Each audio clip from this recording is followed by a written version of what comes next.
फर्ज किए हैं जैसे तुमसे पहले के लोगों पर हमने फर्ज किए थे। लअल्लकुम तत्तकून, इन रोजों को फर्ज करने का मकसद ये है, इनको फर्ज करने का रीजन ये है ताकि तुम्हारे अंदर अल्लाह का डर पैदा हो जाए। लअल्लकुम तत्तकून, ताकि तुम्हारे अंदर तकवा पैदा हो जाए, अल्लाह का डर पैदा हो जाए। हाँ, जितना रोजे में अल्लाह का डर पैदा होता है किसी और इबादत में नहीं होता है। आप मुझसे पूछ सकते हैं कि साहब आपने ज़ोहर की नमाज कहाँ पढ़ी? हम झूठ बोल सकते हैं, साहब फला मस्जिद में पढ़ी। आप फला मस्जिद में गए, वहां के इमाम साहब से पूछा क्या मौलाना साहब आए थे ज़ोहर में? उन्होंने कह दिया नहीं, पता चल गया। हमने नमाज पढ़ी या नहीं पढ़ी पता चल गया। लेकिन कितने रोजेदार बेरोजेदार ऐसे हैं जो सुबह सहरी भी नहीं करते,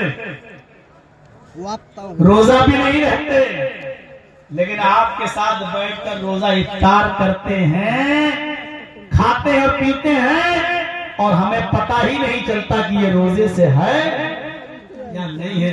रोजे का इल्म सिर्फ अल्लाह को है। जर्जी साहब मुंह बनाए हुए हैं, लेकिन जर्जी साहब के बारे में आपको नहीं मालूम कि अपने घर के फ्रिज से भी शरबत पी के आए हैं, अभी हलवा खा के आए हैं, आपके साथ बैठे हैं। आप तो समझ रहे हैं कि हम रोजे से हैं, लेकिन रोजे से नहीं है। रोजे का इल्म सिर्फ अल्लाह रब्बुल आलमीन को है और किसी को नहीं। लेकिन हाँ, अगर बंदा हकीकत में रोजे से है, अगर बंदा हकीकत में रोजे से है तो वो अल्लाह के डर से ही भूखा और प्यासा है। आपके डर से नहीं है, हमारे डर से नहीं है वो। देखिए एक मिसाल पर गौर कीजिए। हाँ ठीक है, बहुत अच्छा चाहिए ताकि सुकून हो जाए। तो है जम बेचारे जा रहे हैं अपने घर, चाचा लोग चाचियां सब सो गई होंगी, क्या करेंगे जाके समझ में नहीं आता। बैठे रहना चाहिए यहाँ बेचारों को चुपचाप। सुनिएगा, जो रोजा रख रहा है वो हकीकत में अल्लाह के डर से ही रखा हुआ है। बताऊं सहरी की सहरी और इधर अजान हुई, अल्लाह अकबर अल्लाह अकबर, जल्दी से उठे सहरी करके हम अजान हुई फिर लेट गए। कुछ लोग ऐसा होता है 3-4 बजे सहरी का टाइम खत्म हो रहा है, 3:30 बजे आंख खुल गई, जल्दी से खाया पिया फिर लेट गए। अजान हुई, सुस्ती आ गई। इतनी देर के बाद अच्छा साहब तो बेचारे हमको लेने गए थे वहां मालदा में, वो कह रहे भी चाय आ रही है, 1.5 घंटा होने वाला चाय हुआ है। अल्लाह आपको एक और नेक बीवी अता फरमाए।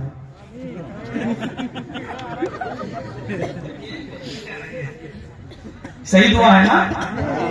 नहीं, जिसकी 2 बीवियां उनसे पूछो। अस्सलाम वालेकुम। चलिए, আসসালামু আলাইকুম।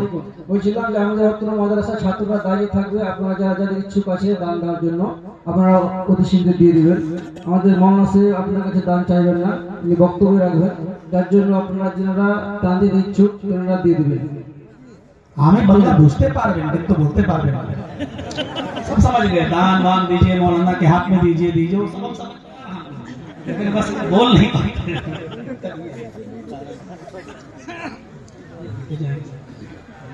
तो सुनिए, अजान हुई फजर में और सोया हुआ है, बीवी उठा रही, उठो। बहुत अच्छी मिसाल दे रहा हूं। शायद रमजान में हम तो आते नहीं है यहाँ, इसलिए ये आपको रमजान में बहुत काम आएगा ये वाकया। देखिए अल्लाह का डर नमाज से ज्यादा रोजा पैदा कर रहा है। सहरी खाई लेट गए, अजान हुई, बीवी ने कहा चलो उठो नमाज तो पढ़ के आओ। अरे रोजे से हो, सहरी की है, नींद आ रही, नहीं पढ़ी नमाज। 8 बजे उठे, अब नमाज पढ़ रहे हैं, ठीक है। ज़ोहर की नमाज पढ़ के आए, बीवी ने खाना लगा दिया, लो खाओ। अरे पागल है क्या? मैं रोजे से हूं। कैसे मालूम? अरे मैंने सहरी की थी कि नहीं तुम्हारे साथ? हाँ तो रोजे से तो क्या मतलब, खाना खा लो, कोई देख थोड़ी रहा है, मैं किसी को नहीं बोलूंगी। अरे पागल है क्या? नहीं खा लो, मैं किसी को नहीं बोलूंगी, लो चुपके से खा लो। अरे किसी को बोलने की बात नहीं, मैं रोजे से हूं। अरे अल्लाह तो नहीं देख रहा है, कोई देख रहा हो या ना देख रहा हो, अल्लाह तो देख रहा है। अरे अल्लाह के बंदे, जब तू फजर की नमाज पढ़ने नहीं गया तब अल्लाह नहीं देख रहा था क्या? जब अजान की आवाज सुनी तू मस्जिद के अंदर तब नहीं गया, अपनी बीवी से बोला फोन नींद आ रही है, उस वक्त तुझे ये ख्याल क्यों नहीं आया कि अल्लाह देख रहा है? अल्लाह का डर क्यों आज तू क्यों नहीं खा रहा? ऐसा अल्लाह देख रहा है, आखिर वक्त तक नहीं खा रहा है। बीवी मायके, बच्चे स्कूल, घर में कोई नहीं, फ्रिज में सब कुछ रखा है, माँ बाप भी नहीं देख रहे हैं, अकेले घर में रोजे से है आप, लेकिन फ्रिज खोलते हो, पानी की बोतल उठाते हो, लेकिन पीने की हिम्मत नहीं, कोई नहीं देख रहा है, इसके बावजूद नहीं पी रहे हो, क्यों? अल्लाह तो देख रहा है। नमाज से ज्यादा रोजे ने अल्लाह का डर पैदा किया, इसीलिए अल्लाह के नबी फरमाते हैं कि अल्लाह फरमाता है, अल्लाह के नबी फरमाते हैं कि अल्लाह फरमाता है, क्या फरमाता है? मेरे बंदो, ये रोजा मेरे लिए है और मेरे बंदे ने ये रोजा मेरे लिए रखा था, इसलिए कयामत के दिन रोजेदार बंदों को इनाम भी, गिफ्ट भी मैं अपने हाथ से दूंगा। मेरे बंदे ने रोजा मेरे लिए रखा, इसलिए इनाम भी मैं अपने हाथ से दूंगा। अल्लाह के बंदे, तो क्या नमाज अल्लाह के लिए नहीं पढ़ी? रोजा अल्लाह के लिए था, तो क्या नमाज अल्लाह के लिए नहीं? हज अल्लाह के लिए नहीं? ज़कात अल्लाह के लिए नहीं? लेकिन अल्लाह ने रोजे को क्यों कहा? क्योंकि नमाज की पोल खुल सकती है, ज़कात की पोल खुल सकती है, हज की पोल खुल सकती है, लेकिन रोजे की पोल नहीं खुल सकती जब तक कि बंदा खुद न बताए। छुपा है तो छुपा है, हम और आप समझ रहे। बंदे का ताल्लुक अल्लाह से, रोजे का ताल्लुक डायरेक्ट अल्लाह से है, इसलिए इनाम भी डायरेक्ट अल्लाह देगा। तो रोजा अल्लाह का डर और अल्लाह का खौफ ज्यादा पैदा करता है नमाज से। तो नमाज में तकवा होना चाहिए, रोजा भी इसीलिए फर्ज किया गया ताकि हमारी जिंदगियों के अंदर तकवा पैदा हो जाए, हम अल्लाह से डरने वाले बन जाएं। आइए एक और चीज बता दूं, हज में भी तकवा है, हज में भी तकवा है। क्या है? एक मैदान में जमा है, अमीर और गरीबी का फर्क मिट गया, एक लिबास में, सब सफेद एहराम में, कोई इंडोनेशिया का है, कोई पाकिस्तान का है, कोई हिंदुस्तान का है, कोई बांग्लादेश का है, कोई मराकश का है, कोई लबनान का है, कोई लीबिया का है, कोई उर्दू का है, कोई अलजायर का है, कोई अमेरिका का है, कोई इंग्लैंड का है, कोई तुर्की का है, कोई मिस्र का है, कोई जो है शाम का है, सीरिया का है, कोई अलग अलग कंट्री के लोग आए हुए हैं। मेरे भाई, ये सारे के सारे लोग 9 तारीख को अरफात के मैदान में जमा हैं।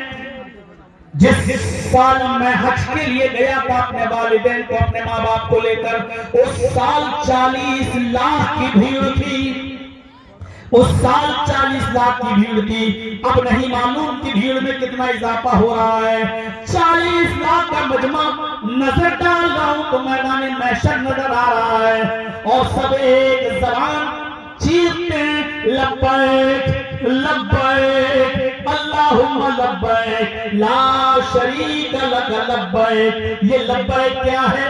ये लब्बैक पुकारना क्या है? लब्बैक का मतलब हाजिर हूँ, लब्बैक का मतलब मैं हाजिर हूँ। जैसे कोई मुजरिम कोर्ट में जाकर जज के सामने कह दो कि मैं हाजिर हूँ, मैंने अपने आप को सरेंडर कर दिया है, मैं भाग नहीं सकता हूँ, भारत की जमीन छोड़कर मैं भागो तो कहाँ भागो?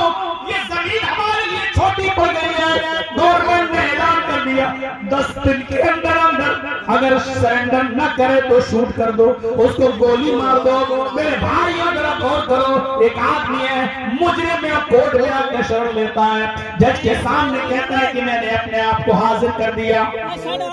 ये पूरी दुनिया की चप्पे चप्पे से जाने वाला मुसलमान 40 लाख का मजमा